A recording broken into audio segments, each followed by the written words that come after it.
Saúde em Foco. Oferecimento. Smile, para todo tipo de saúde. Olá, Liz. Muito boa tarde para você, meu amor. Um beijo para você, Liz Nunes. A gente segue daqui com esse papo maravilhoso nesse sábado à tarde aqui no Saúde em Foco.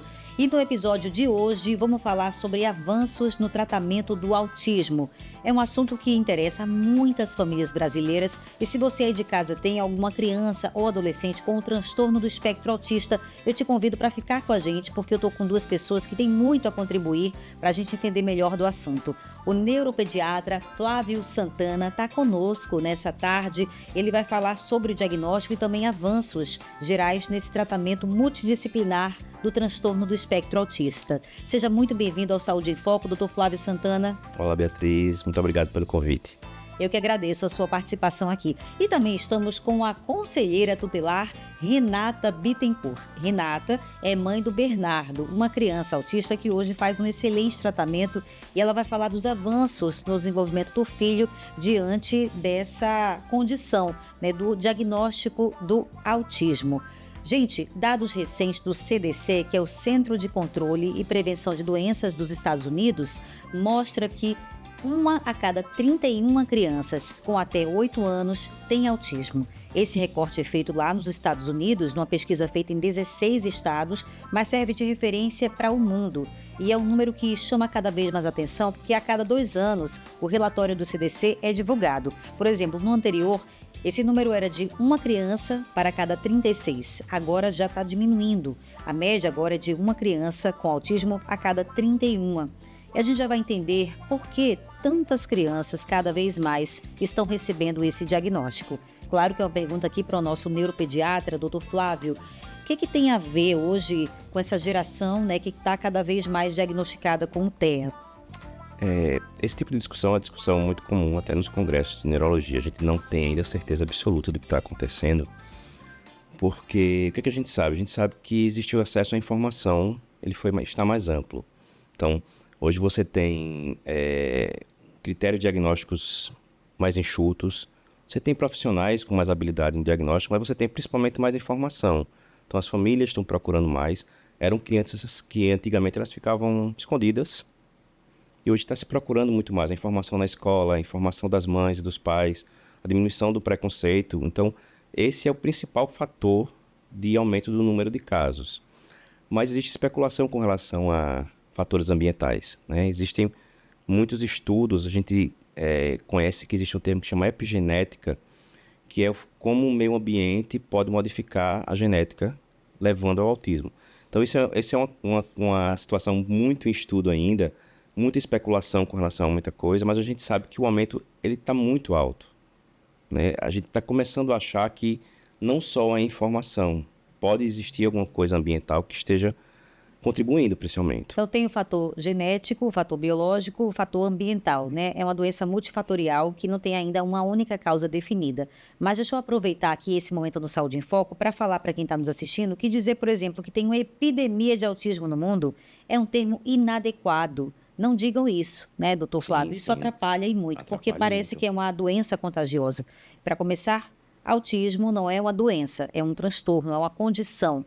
Agora, no Brasil, já existe um dado muito interessante do IBGE e é a primeira vez que o IBGE faz esse tipo de levantamento. No Censo Demográfico de 2022, havia lá uma pergunta para as famílias se tinha alguém com autismo na casa. O que acontece? A pesquisa chegou à seguinte conclusão, que 2,4 milhões de pessoas no Brasil vivem com a condição do autismo, o que corresponde a 1,2% da população brasileira. Esse é um dado bastante novo que antes não existia. E a partir dessas pesquisas, claro que o governo vai ter aí maneiras de programar, organizar melhor terapias para diagnosticar e tratar essas pessoas. Eu lhe pergunto, qual é a faixa hoje de idade no Brasil em que esse diagnóstico é fechado, considerando aí a desigualdade social no nosso país, a dificuldade para chegar a um neuropediatra? Com que faixa etária hoje os brasileiros estão sendo diagnosticados? Quando a gente fala de política pública, ter o número ideal de crianças é essencial, né?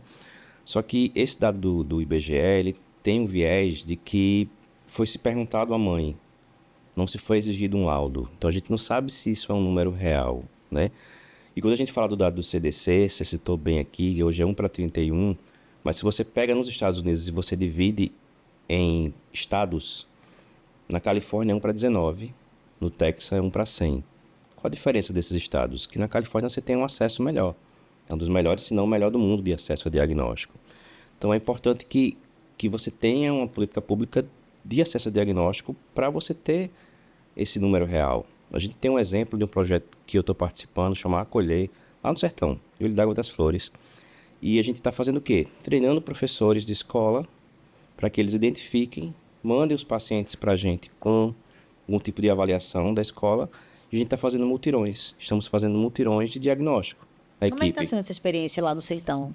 Sensacional, sensacional. É um projeto que eu tenho certeza que vai virar referência no estado. Porque a gente está fazendo isso e, assim, em pouco tempo a gente já conseguiu diagnosticar 40 crianças com autismo e que essas crianças estariam invisíveis. E quais são os sintomas que elas estavam apresentando lá, nas escolas, na família? O que estava chamando a atenção para que as mães levassem ela para o neuropediatra quando a prefeitura lá ofereceu esse mutirão? Isso é o seguinte, existem sinais precoces de autismo, né? Um que eu adoro falar é atraso na fala. O atraso na fala não faz parte do diagnóstico, tá? Mas a grande maioria, ela atrasa a linguagem. Então, a criança com 1 ano e meio, olha como é precoce, ela já tem que estar falando de 5 a 10 palavras. Se ela não fala de 5 a 10 palavras, ela tem um atraso de linguagem. Então, costumam falar assim, mas meu primo falou com 4 anos e tá bem. Não, isso aí é exceção, tá? Então, 1 ano e meio tem que falar de 5 a 10 palavras, é atraso de linguagem. Então, é uma pista boa para você. E aí pode ser um monte de coisa, inclusive pode ser o excesso do uso de tela, né? Mas a gente tem que ver que é um diagnóstico precoce. O autismo ele tem 2 pilares. Um é a dificuldade de socialização. E a outra são os comportamentos restritos e interesses repetitivos. Comportamentos repetitivos e interesses restritos. E aí a gente tem a questão da dificuldade de socialização. Então, às vezes, a própria mãe já percebe uma diferença no olhar, né? Aquela criança que não... Até na hora de mamar já não troca o olhar. Se você tem uma criança antes, você consegue perceber isso. É a criança que brinca mais isolada, né? E a escola já percebe que ele não está brincando ali com as outras crianças, que ele já está mais isoladinho brincando. Os movimentos repetitivos de balançar a mão, andar na ponta do pé. Existe uma questão sensorial de barulho, né? Então você Desde bem cedinho ele já tem incômodo. já pode ter isso, sim. Não necessariamente vai ter. Mas a parte sensorial é muito importante. A seletividade alimentar. Então já é uma criança que não come igual as outras crianças. Que você liga o liquidificador em casa, faz um medo maior do que o normal. Fogos, né? Então tudo isso é sinal precoce. E aí, é claro, existem critérios que você precisa juntar isso aí e chegar no diagnóstico. Mas você, por exemplo, pega uma escola, professores, e você treina, você vai ter uma captação muito maior, né? Porque quanto mais cedo for o diagnóstico, melhor para a vida dessa criança. Sem dúvida nenhuma. É a neuroplasticidade. Quanto mais, eu costumo dar o seguinte exemplo. Se você tiver uma criança de 5 anos, 3 anos que teve um AVC, por exemplo, e está um braço sem movimentar, e você pega um idoso de 60, você começar a terapia, quem vai responder melhor? A criança. Por quê? Porque o cérebro está ali ainda. A neuroplasticidade é a formação de novos neurônios, né? A velocidade ainda está... Então, quanto mais cedo, melhor. Idealmente, abaixo dos 3 anos.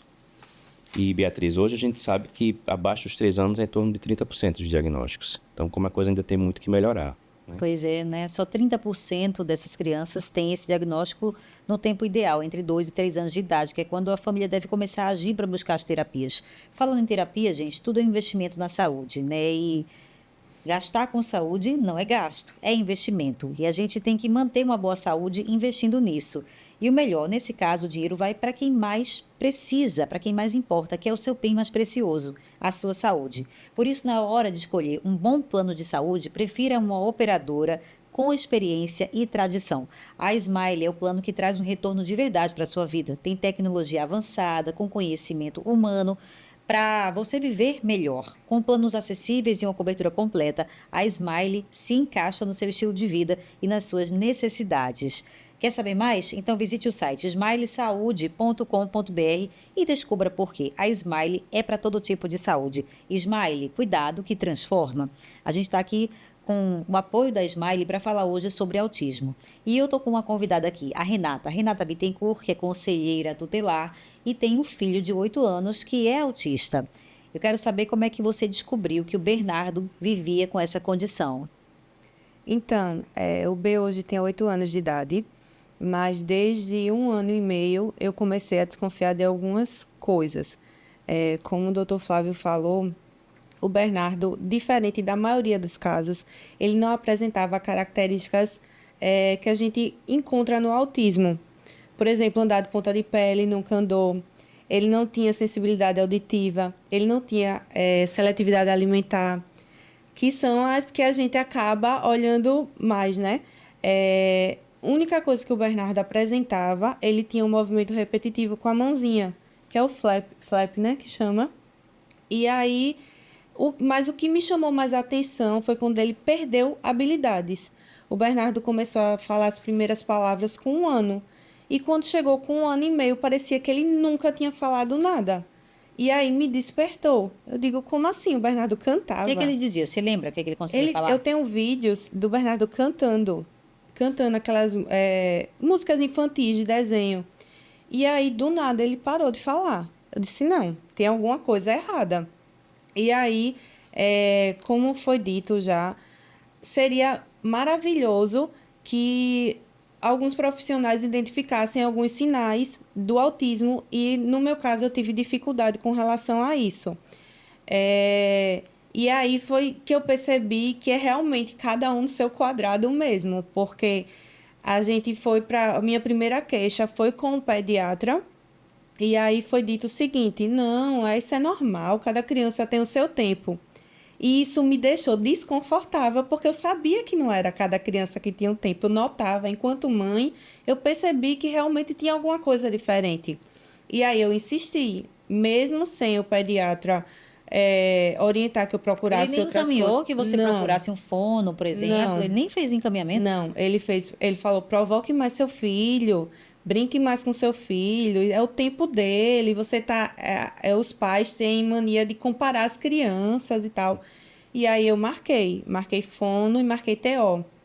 Porque no início a gente não tem noção do universo de uma terapia, do que precisa, né, para uma criança com autismo. Então, a primeira coisa que me chamou a atenção foi perder a fala. E aí eu procurei, e ele foi para TO e para fono. Foi fazendo acompanhamento, porque também eles não podem fechar o diagnóstico, né? Eles fazem a avaliação e aí vai para o profissional que fecha o diagnóstico. E nesse tempo eu fui para um neuro também. E aí foi feito os testes lá com o neuro e ele também não fechou o diagnóstico de Bernardo, porque ele alegava justamente isso, que era muito pouco para fechar um diagnóstico. E mesmo assim ele continuou as terapias. E aí veio a pandemia. Com a pandemia, tudo que o Bernardo não apresentava até então, pelo fato dele estar preso dentro de casa, que foi assim que todos nós ficamos, ele começou a apresentar características muito evidentes, que era o autismo. E aí eu tinha uma resistência muito grande de levar ele para psiquiatra, porque a gente tem essa ideia, eu vou levar meu filho para um psiquiatra. Eu disse, não, vai ser a solução. E aí, quando eu entrei na sala da psiquiatra, ela disse, mãe, você quer só o laudo mesmo, né? Porque, tipo, nada que ele apresentava, ele começou a apresentar. Então, o que era algo mais discreto ficou muito evidente. Por exemplo? Ele apresentava crises. Ele não é uma criança agressiva. Isso ali com 3 anos de idade, 4 Sim. no máximo, ele estava agressivo com Ele você. estava agressivo. Ele se machucava, se mordia, se beliscava. Começou a andar de ponta de pé, que ele não andava. Quer dizer, todos os sinais. Exatamente. Então, E você assim, demorou para aceitar isso como mãe? Então, mãe, eu sempre fui muito curiosa. Então, eu sempre me apeguei muito aos marcos do desenvolvimento. Então, eu sabia que com 1 ano e meio ele tinha que ter um vocabulário, sabe? Então, a gente não pode romantizar, óbvio. Hoje eu me dou muito bem, sei conviver com a condição do meu filho, mas se ele não fosse autista seria ótimo, né? Mas eu passei 1 semana de cama, porque o meu medo era a sociedade, né? Eu acho que a maioria, até o Bernardo ter uns 5 anos, eu falava, não, meu sonho é que o Bernardo fale. o Bernardo fala hoje, mas são pouquíssimas palavras. Ele não formula frase, ele não tem o diálogo, é aquela fala funcional, né? Mas ele fala mãe, chama pai, mas até os 5 anos meu sonho era esse, que o Bernardo falasse. Mas eu já tive a oportunidade de ouvir a voz do meu filho. Então, hoje, o meu sonho, o que eu peço, é que meu filho tenha independência, o máximo que ele puder. Eu invisto nas terapias para que ele seja o máximo que possa, independente. Então, quando você recebe um diagnóstico desse, o seu medo é como a sociedade vai olhar para o meu filho. Amanhã, quando eu não estiver mais aqui, que a ordem natural da vida é essa, né? Como o meu filho vai ficar? Então, assim, a adaptação, a aceitação, a gente passa pelo luto, né? E tal, porque você idealiza as fases do seu filho. Você idealiza que com 3 anos ele vai estar falando, que com 4 anos. Então, a gente perde isso, né?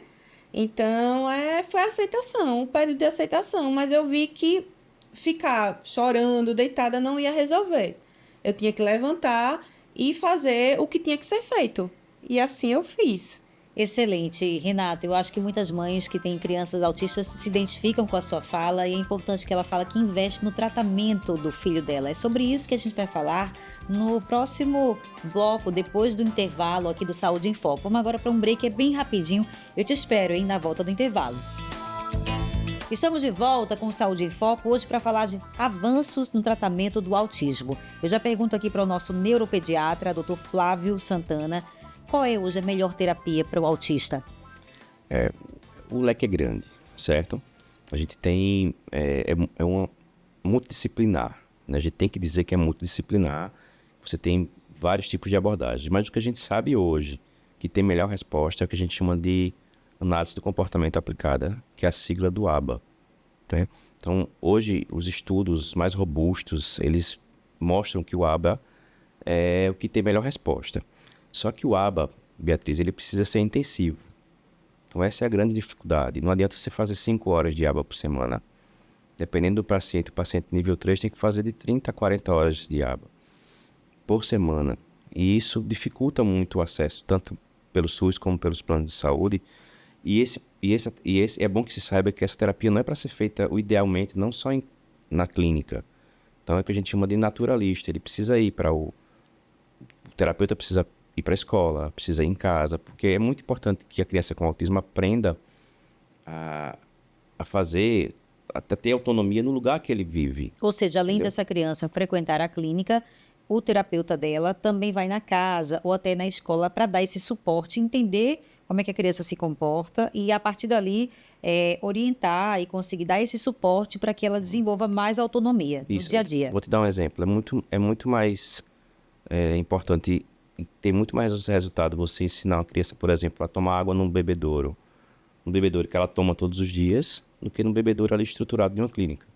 Claro, Só um porque é exemplo. o ambiente em que ela vive, né? É o que a gente chama de generalizar habilidades. Então, é muito mais importante ela estar ali no ambiente aprendendo e vai ser muito mais funcional para essa criança. E por isso mesmo é mais caro, né? Porque praticamente é individualizado muito esse tratamento. Sim. O terapeuta está disponível para aquela criança. Totalmente Então é individualizado. muito mais caro. Quando a gente fala de ABA, de análise do comportamento aplicada, tem que existir um profissional que chama analista do comportamento.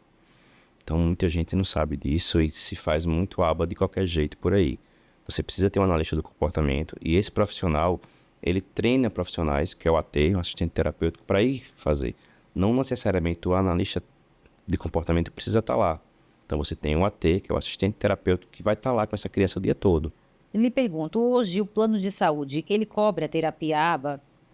Então, a realidade que a gente vê no dia a dia é de muita judicialização.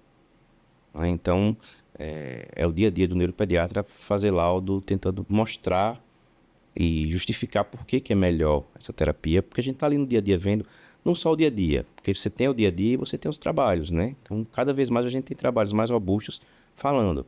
Mas o que a gente vê no dia a dia é muita judicialização para se conseguir tanto plano de saúde, como principalmente SUS. SUS praticamente o ABA não existe. Não existe no SUS, o Não ABA. existe, Hoje, infelizmente, para você, mamãe, papai que está me escutando, ele está falando aí do melhor dos mundos para o tratamento da criança com autismo, né? Para que ela seja cada vez mais independente, autônoma em casa, nas suas atividades, que tenha a melhor forma de cuidar dessa criança, que é fazendo terapia ABA. Hoje, pelo SUS, praticamente inexiste. Existe. E para conseguir pelo plano, tem que entrar na justiça. É isso que o doutor Flávio está falando. Algumas pessoas conseguem.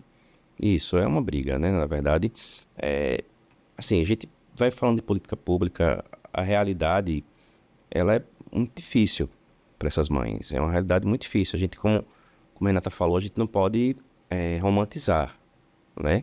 Se romantiza muito o autismo em alguns aspectos, mas a realidade do dia a dia é muito difícil. Você imagina você estar com a terapia ali, com a sua criança numa clínica há 1 ano e de repente cortar. O plano corta. Ou então pega aquele você tratamento, e ou joga então tira você... o profissional do plano. Ou então o que está acontecendo muito, descredencia aquela clínica e joga você em outra. Isso Então, para você perde totalmente paciente o vínculo. autista, perder vínculo com o Totalmente. profissional é péssimo, né? Isso, o paciente com autismo ele tem a rotina faz parte do diagnóstico. Então, se você quebra a rotina, é muito difícil. E aí você imagina, você está com um terapeuta há 1 ano e você perder esse terapeuta, isso é péssimo. Realmente, gente, a realidade é bem difícil. Mas algumas pessoas conseguem inovação nos tratamentos. E é sobre esse assunto que eu volto a conversar aqui com a Renata, porque o seu filho, além de conseguir fazer a terapia ABA, né, o Bernardo, ele também hoje usa o canabidiol. Sim. Como é que foi a recomendação para que ele usasse essa substância e qual é a melhora que você percebe nele? Então, o B, ele usa canabidiol, vai fazer 2 anos, né? Ele faz uso de outras medicações, mas começou o canabidiol há 2 anos.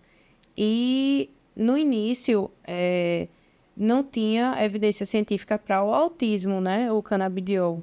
E aí, alguns profissionais não recomendavam.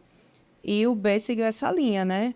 Eu já sabia do canabidiol, já tinha visto algumas matérias a respeito, mas a médica que acompanha ele não orientava por conta disso. E aí, o Bernardo, ele é uma criança que ele tem uma vida social muito ativa. E aí, só que ele também, além do autismo, ele tem o TDAH. Então, ele é uma criança que necessita estar em movimento sempre. Ele não é uma criança que consegue sentar e ficar 5 minutos assistindo, por exemplo. E a gente não tinha conseguido fazer uso de nenhum medicamento para o TDAH. Porque quando ele usava algum medicamento para o TDAH, acabava que ele apresentava algumas características que ele não apresentava antes. Por exemplo, ele usou um e ficou agressivo. O Bernardo não é uma criança agressiva. E aí, o canabidiol, quando ele começou a usar, eu percebi que a principal mudança dele foi essa questão da concentração. Ele ficou mais concentrado, ele ficou mais tranquilo. Qual é a dosagem que ele faz uso? Ele usa 1 ml por dia. 1 ml de manhã e 1 ml à noite. Foi uma prescrição? Você Foi. compra? Como é que é? O canabidiol dele... Quem eu pediu? compro. Quem receitou para ele? A psiquiatra que acompanha ele. Aí você compra isso, investe Sim. e é por uso prolongado? Tem prazo para ele continuar usando? Então, ela vai vendo as evoluções dele, né? Porque, assim, quem faz uso de medicamento, como no caso do Bernardo, o doutor Flávio vai falar com mais propriedade, tem que sempre fazer acompanhamento com exames para ver, né? Porque tem alguns medicamentos que alteram, né? Isso. Então, e ver também se consegue fazer o desmame de outros que ele já utiliza. Porque, às vezes, tem medicação que você usando junto dá alguns sintomas que não é legal para ele. Exatamente. Né, Renata? Mas que bom saber que ele conseguiu ter mais foco, mais concentração. A gente vê pelas imagens, né? Sim. Pelos vídeos, é um menino que frequenta a escola, Sim. que acompanha na medida do possível, né, as atividades e tem uma boa interação ali social. Sim. Agora, ela falou do canabidiol. O que o senhor fala sobre isso, né? Do avanço no tratamento do autismo hoje com medicamentos, inclusive canabidiol. Só explicando para quem está em casa e não sabe o que é, rapidamente, doutor. O canabidiol é uma substância que está presente na folha da maconha, mas assim, normalmente é o canabidiol puro, que a parte da maconha que dá o barato, por exemplo, é o THC, então a quantidade é muito pouca. Ou você tem uma quantidade muito pequena de THC, ou você tem um canabidiol puro, né? E é uma substância que a gente vem usando muito em neuropediatria para epilepsia. Ela tem uma comprovação muito grande em alguns tipos de epilepsia de difícil controle, muito bom. Com relação ao autismo, se você pega 5 anos atrás e agora, há uma diferença muito grande com relação à evidência científica, né? Não é considerado ainda a primeira linha, ainda tem muito trabalho ainda terminando de concluir para chegar a essa...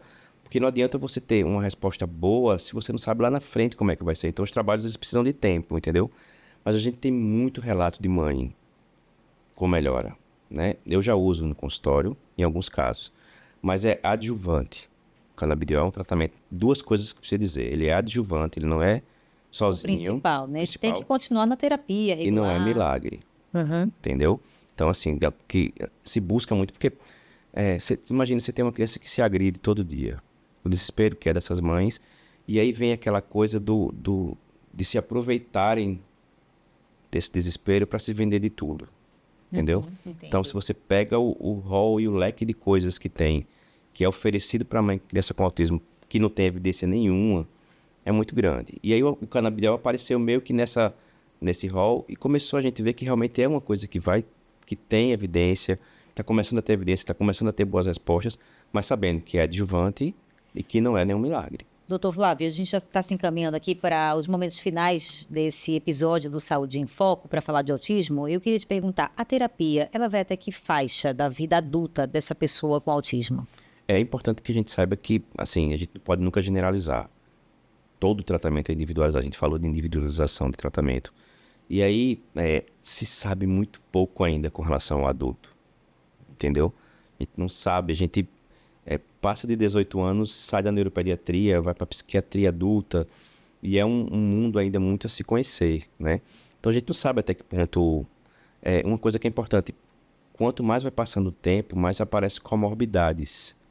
Então, hoje um adulto com autismo, 70% tem algum tipo de comorbidade. O que seria isso? TDAH, por exemplo, é outra condição junto. Outros transtornos que vão Isso, aparecendo. você tem, e o TDAH é o mais comum. Então, você pode não só acompanhar o autismo, mas você acompanhar também as comorbidades que vão aparecendo. Então, assim, ainda é um mundo muito difícil de a gente conseguir prever.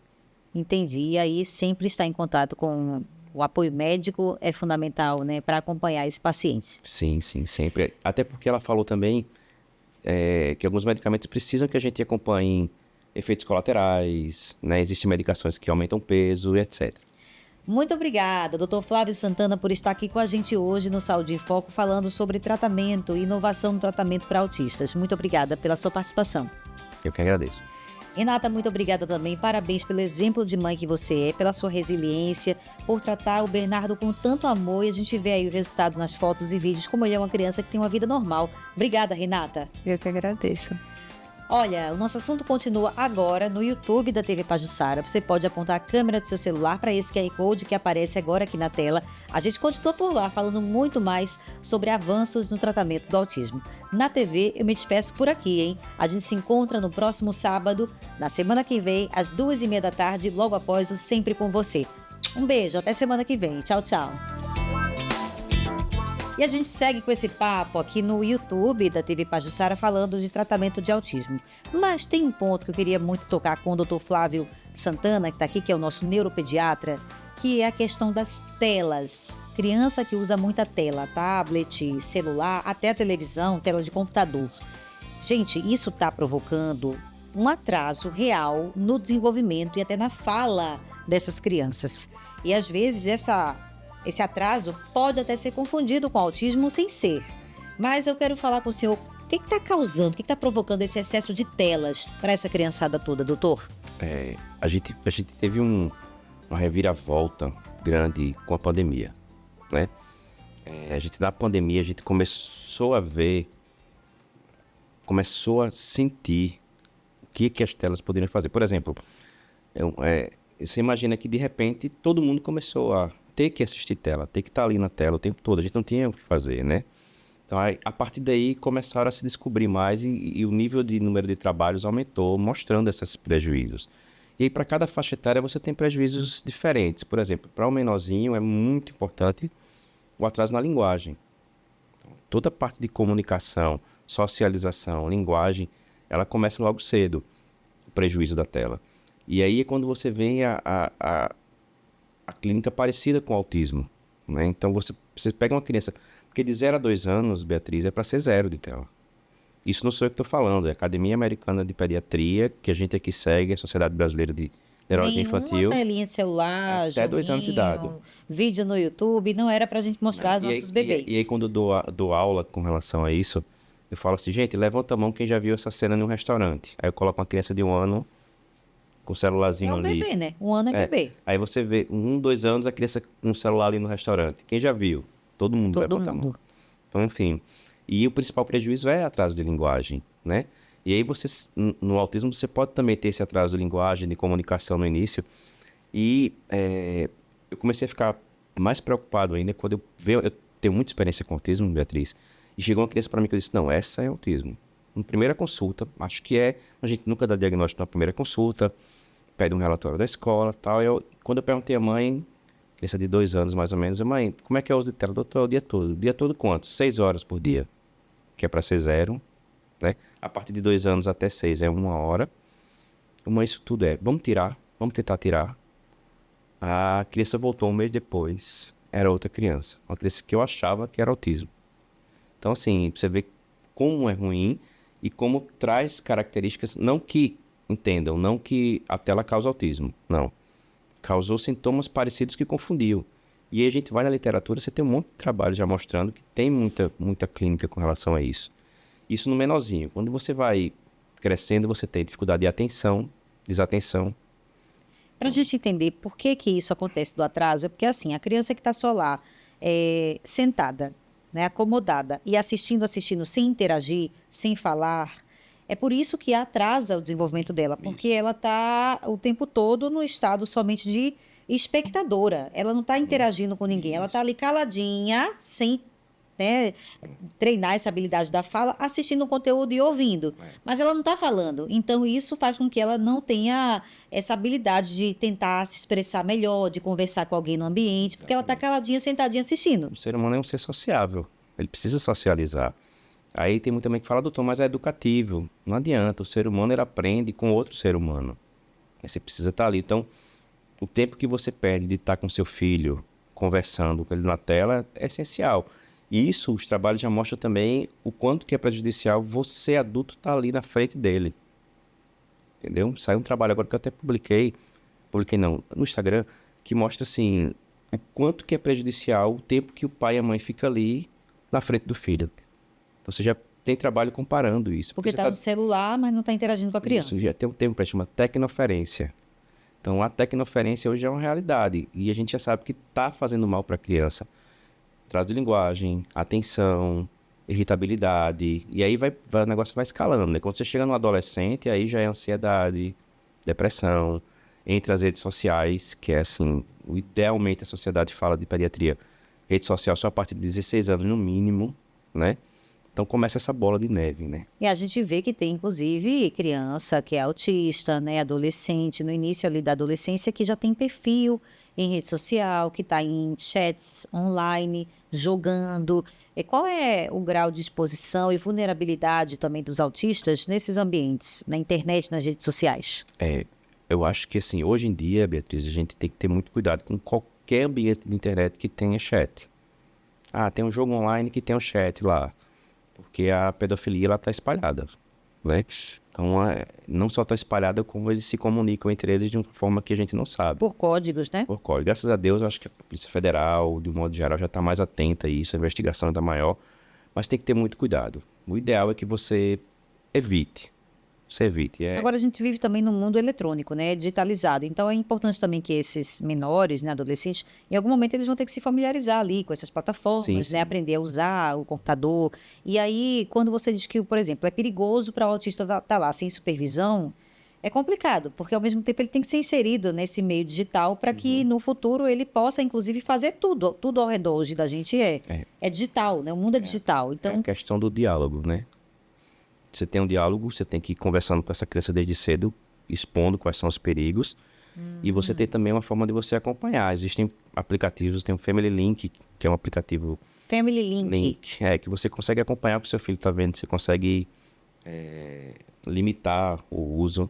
Então, existem aplicativos, esse é mais comum, que é gratuito, se eu não me engano, E assim, você consegue acompanhar e você consegue limitar isso aí. Então, Quando a gente fala acesso a pedofilia, etc., a criança com autismo e a crianças com algum grau de deficiência, elas são 4 vezes mais vulneráveis. É muito mais comum você ter relatos de casos em crianças com deficiência física, com grau de deficiência intelectual, é muito mais comum do que de modo geral. com certeza. E falando sobre isso, agora eu vou trazer aqui a Renata para essa conversa, que eu quero saber como é que é a rotina do B, que ela chama carinhosamente de B, mas é o Bernardo, né? O filho dela tem 8 anos. A gente vê que ele frequenta a escola, que ele tem muitas atividades, assim, de interação social, né? Com primos, com amiguinhos. E com relação ao celular, você deixa ele ficar mexendo no celular? Então, o interesse dele é muito baixo por tela, né? Assim, Mas porque você não ofereceu desde cedo. até tentei, né? O doutor falou assim, no restaurante, a gente vê, porque é a única forma dos pais comerem, botar o celular. Mas assim, ele gosta de desenho musical, ele gosta muito de música.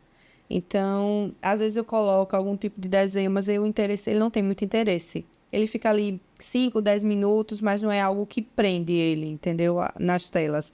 Ele gosta mais de estar numa rede, tá brincando do jeitinho dele do que sentar para assistir. Não é algo comum no dia a dia dele. E até porque a rotina do Bernardo é muito puxada, né? Ele faz terapia todos os dias, ele vai para a escola todos os dias. Então, a manhã e tarde dele é preenchida. E à noite, quando ele chega em casa, ele chega muito cansado. Então, ele chega, se alimenta e dorme cedo, porque acorda cedo no outro dia também. Entendeu? Todo dia é você que deixa ele na terapia e todos quem vai os dias. buscar? Como é que a família te dá também esse suporte? Que isso é importante, né? A gente fala muito da mãe, a figura central da mãe nesse tratamento, só que a mãe não pode dar conta de tudo sozinha, que as mulheres hoje trabalham, né? Sim. Na sua casa, como é a sua rede de apoio? Então, a maioria das vezes sou eu que levo, porque eu faço questão de estar próximo. Mas assim, de manhã ele vai para terapia. A terapia que ele faz hoje, faz todas as terapias no local só. E aí, meio-dia, ele já está liberado. E aí eu pego, ele almoça e já vai para a escola. Essa questão da rede de apoio é muito importante, porque é uma rotina muito puxada, né? Tem dia que a gente tá que não aguenta, né? E então a gente precisa mesmo, né? Eu tenho, graças a Deus, pais muito participativos, né? Os avós do Bernardo. Meu esposo também se esforça para, né, quando eu não posso, de suprir essa necessidade, mas é cansativo, tanto para ele quanto para a família. O que você tem percebido na autonomia do Bernardo diante de todo esse investimento que vocês fazem nas terapias dele? O Bernardo, eu acho uma coisa muito importante, a gente entende o mundo do Bernardo. Por exemplo, o Bernardo é uma criança que ele dorme cedo porque ele acorda cedo. Então, eu entendo os limites dele, né? Por exemplo, ele é uma criança que se alimenta sozinho, ele toma banho com auxílio, mas toma banho, consegue fazer a higienização do jeitinho dele, usa o banheiro também. E aí, e também o que é que a gente se esforça? Para que ele não fosse, para que ele não se desregule. Por exemplo, o Bernardo, por ele dormir cedo, a gente não sai com ele à noite. Porque sabe que se passar do horário dele... Vocês respeitam a rotina dele, né? Exatamente. Não é fácil, porque a gente quer que ele participe de tudo. Mas a gente precisa entender para que as coisas não saiam do trilho. Controle. Exatamente. Porque uma vez que ele se desorganiza, eu queria até que você contasse como é que isso acontece quando um autista se desorganiza na sua casa. Sim. O que prova isso? Então, o Bernardo, ele às vezes desorganiza e a gente não consegue perceber o motivo, porque às vezes pra gente, a gente considera uma besteira, mas que para eles não é. Autista é muito de rotina. O Bernardo, de domingo a domingo, ele acorda às 6 horas da manhã. Então, sábado e domingo ele não tem nada. Mas como de segunda a sexta já é o horário dele, ele segue durante o final de semana. Aí, da mesma forma que para dormir, mesmo ele não tendo que, teoricamente, acordar cedo no outro dia, a gente segue o mesmo horário dele, para que não fuja muito do dia a dia. E como eu falei, à noite a gente não sai com ele, porque sabe que 7 horas ele já está tomando banho para dormir. As crises do Bernardo, as crianças com autismo são individuais, apresentam características individuais. Então, o Bernardo, quando ele está desregulado, ele chora 2 horas seguidas. Ele chora muito. Então, assim, antes, qual era o nosso... A gente ia em cima, tentava acalmar. E com o tempo, e algumas palestras que a gente assiste, falando com alguns profissionais, o único cuidado que a gente tem que ter é para ele não se machucar e nem machucar terceiros, né? Às vezes, no desespero, a gente vai. Então, assim, quando ele deita no chão e começa a chorar, eu só fico ali próximo para ele não bater a cabeça, alguma coisa. Porque, às vezes, na hora do desespero, ele vai em cima, ali aperta, ali morde, entendeu? Então, assim, as crises do Bernardo são dessa forma, de chorar horas. Mas elas são esporádicas, assim, eu acredito, né? Não é comum, Sim. porque ele é muito bem cuidado, ele toma medicação, isso ajuda muito. E mesmo assim, ele pode ter crises. Sim, já teve fase do Bernardo ter várias crises. Hoje tem meses que o Bernardo não tem crise. Que bom. Meses, mas assim, é um processo. E é uma roda gigante, né? Tem fase, como também tem características que ele ainda apresenta, deixa de apresentar, e daqui a um mês volta. Entendeu? Como é que é o seu coração de mãe, Renata, pensando no futuro do seu filho? Bernardo é uma criança, está com 8 anos, quando a gente piscar o olho e abrir, ele vai ter 15. Está crescendo rápido, né? O que é que você imagina, o que é que você espera para o futuro do seu filho? Então, como eu disse, né? Inicialmente, quando eu soube do diagnóstico do Bernardo, a minha preocupação era essa. Meu filho vai falar, né? E aí, hoje, eu quero que meu filho se torne independente, dentro das condições dele, porque eu sou uma mãe muito realista, né? Eu sei que são fases, mas assim, eu sei o que o meu filho pode me ofertar. Eu não vivo na ilusão. Eu dou todas as condições para que meu filho melhore, né? Evolua, mas o autismo sempre vai estar nele, né? Não vai ser algo que daqui a 2 anos meu filho vai deixar de ser autista. Meu filho é autista e ele vai continuar assim. Então, eu dou todas as condições para que ele possa melhorar, para que o Bernardo tenha uma vida social. Eu não privo o Bernardo das coisas. O Bernardo, ele estuda em escola convencional. Como é que é na sala com os amiguinhos? Então, o Bernardo faz terapia e a minha intenção de mantê-lo na escola é porque eu acho muito importante essa questão da socialização. Pode ser que daqui a 6 anos, né, quando o Bernardo tiver 14 anos, não seja interessante que ele esteja, pelo grau de autismo dele, numa escola convencional. Mas hoje eu acho muito importante, porque ele vê os cuidados dos amiguinhos dele, ele não acompanha a série dele, claro, mas ele tem as atividades dele que são adaptadas, e aí participa de Dia dos Pais, Dia das Mães, jogos internos, tudo. O Bernardo participa de tudo na escola. E aí eu acho muito interessante. Muito bom a tua fala, Renata, que eu já quero voltar aqui a falar agora com o doutor Flávio. A gente estava falando de processo terapêutico, mas não é só ali na terapia que a criança, autista ou adolescente está se desenvolvendo. É o tempo todo. Cada estímulo que ele tem é importante. E qual é o papel da escola nisso tudo? Da inclusão na escola? Até que ponto ela realmente está incluindo? E quando isso não acontece, também qual é o prejuízo? É um desafio, né? A escola é um desafio, porque não existe uma unidade, né? A gente tem escolas que são exemplos, a gente tem escolas ainda hoje que são preconceituosas e não inclusivas, né? Eu já cheguei a pegar no consultório mães me falando que crianças foram convidadas a sair da escola. Então isso vem de educação, né? Isso vem da base. Eu acho que política pública para isso, de chegar na escola e você precisa informar esses professores, esses diretores, porque, por exemplo, nos comportamentos de crise, tem professores que lidam como se fosse uma birra. São coisas diferentes, né? Então, a birra toda criança tem. A criança com autismo tem, a criança sem autismo também tem. E a birra é aquela coisa que quando você quer uma coisa, você tira e todo mundo tem isso. Já essas crises de criança com autismo, normalmente são 2 mecanismos. Ou é por conta de mudou a rotina, ou então é sensorial, né? Normalmente é isso. Então, eu falo isso no consultório para maior. Se seu filho desregular sem motivo, ou busque alguma coisa na rotina dele que mudou, então tem alguma coisa sensorial, um barulho, um cheiro, né, um toque de uma roupa, né? Então, assim, é você tentar tirar ele daquela causa e ter todo o apoio, né? Como a Beatriz falou. Isso a escola precisa saber. E já é obrigatório, né? Ela não pode, por exemplo, impedir matrícula de aluno autista. Isso é considerado discriminação. Sim. Isso não deve acontecer. Dizer que não tem vaga para aquela criança.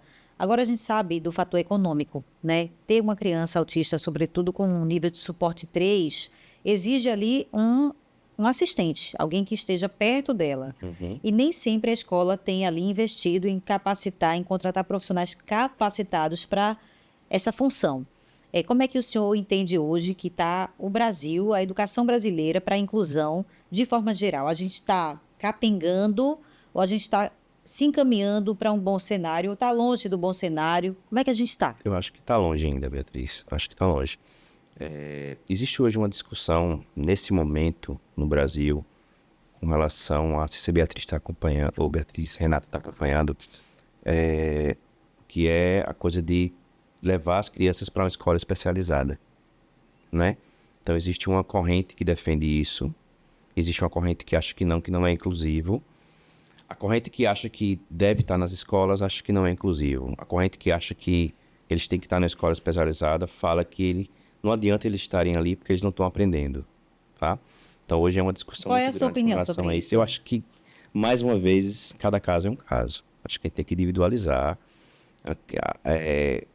Realmente, algumas crianças de nível 3 de suporte muito graves, né? Que o caso do filho da Renata, o Bernardo, ele já é uma criança mais inclusiva, já é uma criança mais independente, já é uma criança nível 3 de suporte. Mas você tem crianças de nível 3 de suporte que são, assim, muito agressivas, muito autoagressivas, que não ficam na sala de jeito nenhum. Então, essa criança realmente pode ser que ela se beneficie de estar num lugar específico para depois a gente pensar em voltar. Então, é uma discussão, eu acho que é uma coisa muito individualizada, que cabe muita discussão. Na sua opinião, cada caso é um caso, para Cada ver caso é um em caso. que ambiente aquela criança ou adolescente melhor se encaixa quando o assunto é educação, inclusão na sala de aula. E a gente sabe que eles têm o direito de ter o acompanhante ali. Isso é direito e faz muita diferença ter o acompanhante. E também, idealmente, o acompanhante não é o AT que vai aplicar o ABA. O acompanhante é a escola com relação à parte pedagógica. E está ali no suporte do dia a dia, de um banheiro.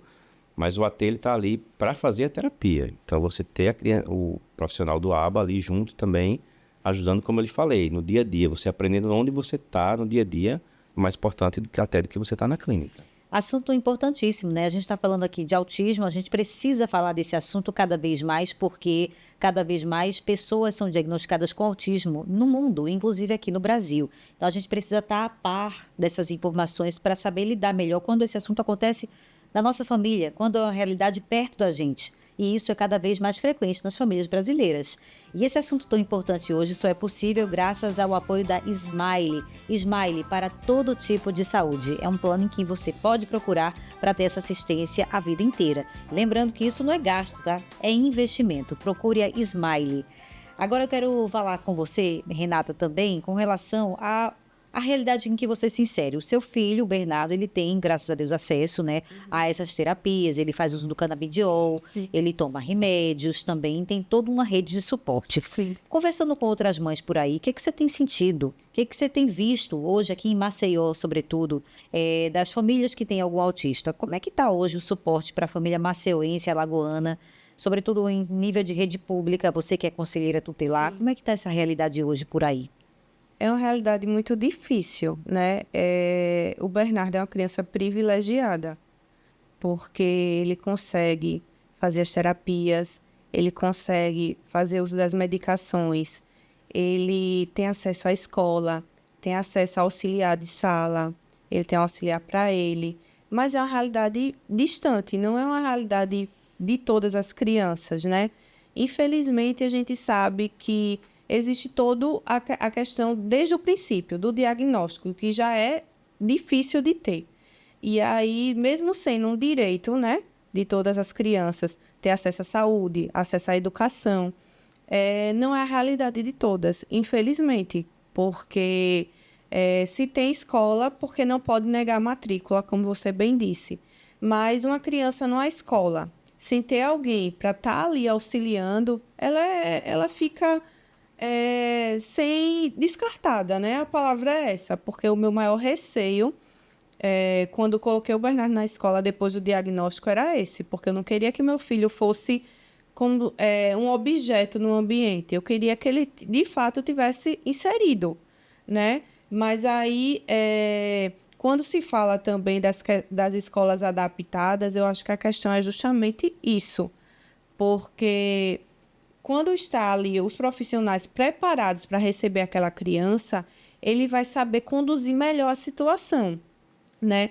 E aí, doutor Flávio falou muito bem, cada caso é um caso, mas tem crianças que estão em algumas escolas que estão ali só passando o tempo e acaba chegando em casa desregulada porque está num sofrimento ali.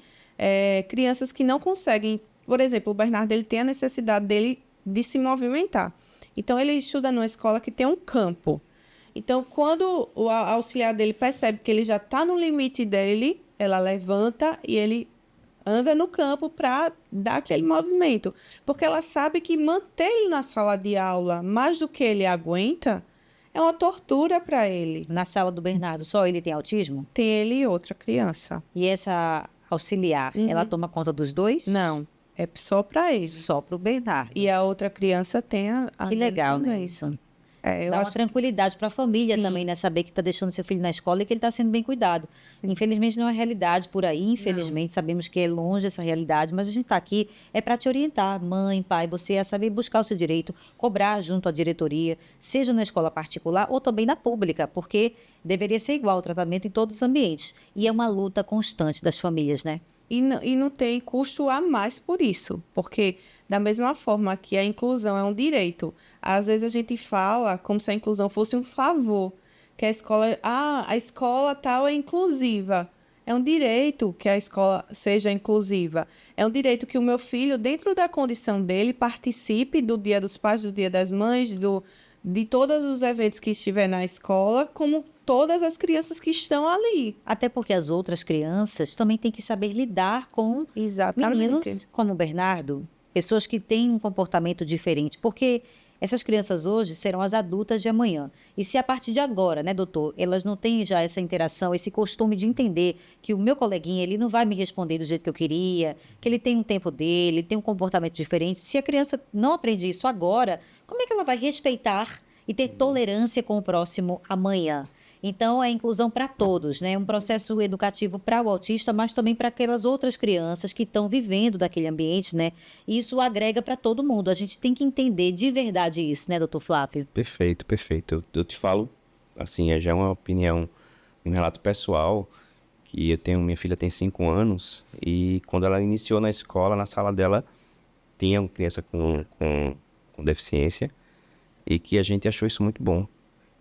Porque desde cedo ela já vai ter esse olhar, né? A gente sempre tive essa preocupação, e aí eu acredito e eu espero que isso seja uma realidade, que essas crianças de hoje, elas cresçam com um olhar diferente, né?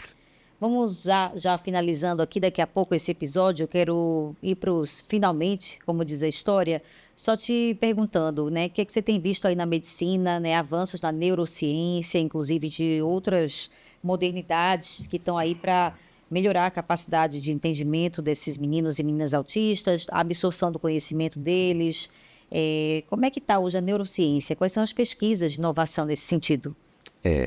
A gente tem umas novidades com relação a diagnóstico. Hoje a gente tem uns softwares que a gente consegue dar diagnóstico através de tela. Assim, você põe a criança para assistir uma tela e pelo contato visual da tela da criança naquela imagem, você já consegue diagnosticar autismo. Então isso é uma coisa muito nova, ainda só nos Estados Unidos, e já passou por teste, já foi aprovado pelo FDA. Então algumas clínicas dos Estados Unidos já estão começando a fazer isso, e tem um fator assim, de impacto muito grande, porque imagina se você tiver sonhar nas UBS, cada UBS uma máquina, Software software desse, né? mas é uma coisa muito distante ainda, né?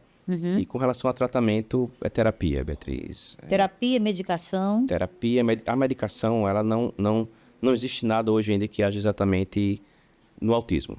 Vou fazer essa medicação para melhorar a socialização, para melhorar... A gente trata muito o que acontece em volta, né? A agressividade, a irritabilidade, a ansiedade. As comorbidades são aquelas condições associadas como o TDAH, mas para o autismo especificamente a gente não tem nada ainda não. O que você tem visto também da vida adulta desses pacientes? Eu acredito que na sua trajetória profissional, já são quantos anos tratando com neurodivergência? Acho que quase 20. Quase 20, né? Então, eu acredito que o senhor teve ali pacientes que chegaram na sua infância e que hoje são quase adultos. Como é que estão hoje esses autistas adultos? Hoje a gente tem muito mais contato com autistas nível 1 de suporte, né? Então, o nível 1 de suporte é aquele que não tem nenhum grau de deficiência intelectual, que tem uma fala funcional.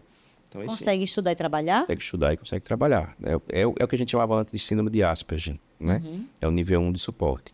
Já os nível 2, nível 3 adultos ainda estão um pouco escondidos.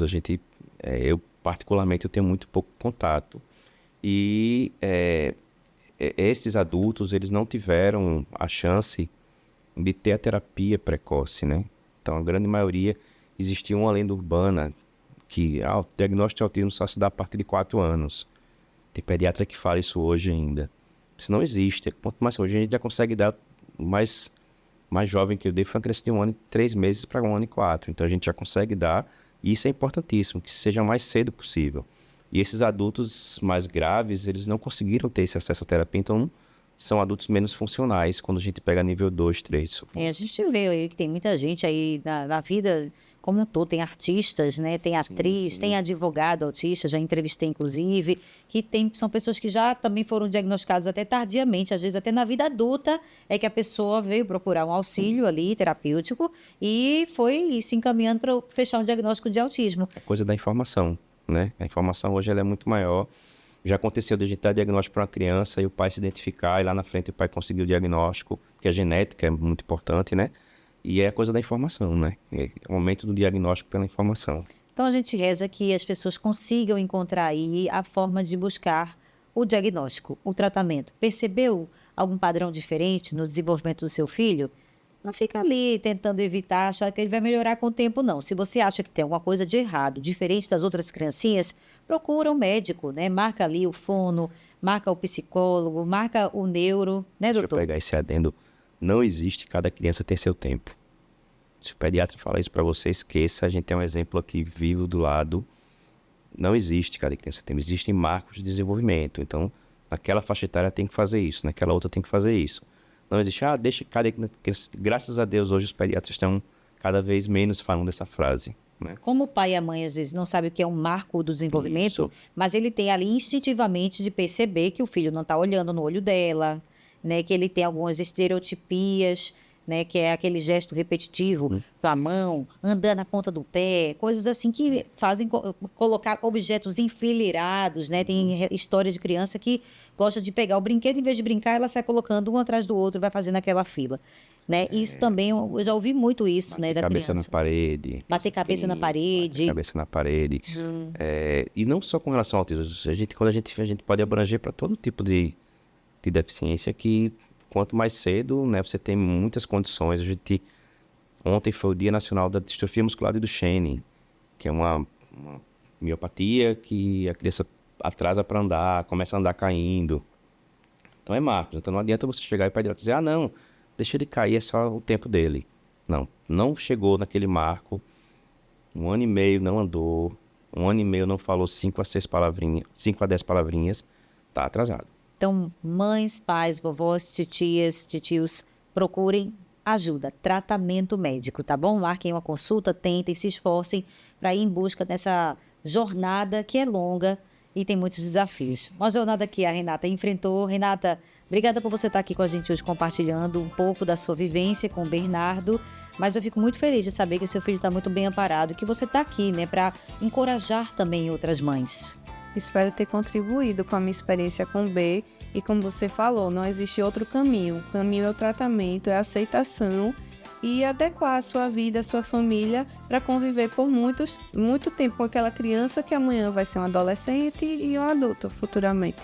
Então, parabéns, viu? Obrigada por estar aqui. Agradeço de coração a presença da Renata Bittencourt, que é conselheira tutelar e mãe de um autista, né? Uma mãe atípica, como se chama. E também o Dr. Flávio Santana, que é neuropediatra, que é referência no assunto aqui em Alagoas, já diagnosticou muitas pessoas e está sempre disponível para explicar para a gente o que se sabe até agora sobre o autismo. É uma busca incessante, todo mundo tem que aprender sobre isso, inclusive eu. Fico muito feliz de estar aqui à frente de mais um Saúde em Foco, levando informação para você aí de casa.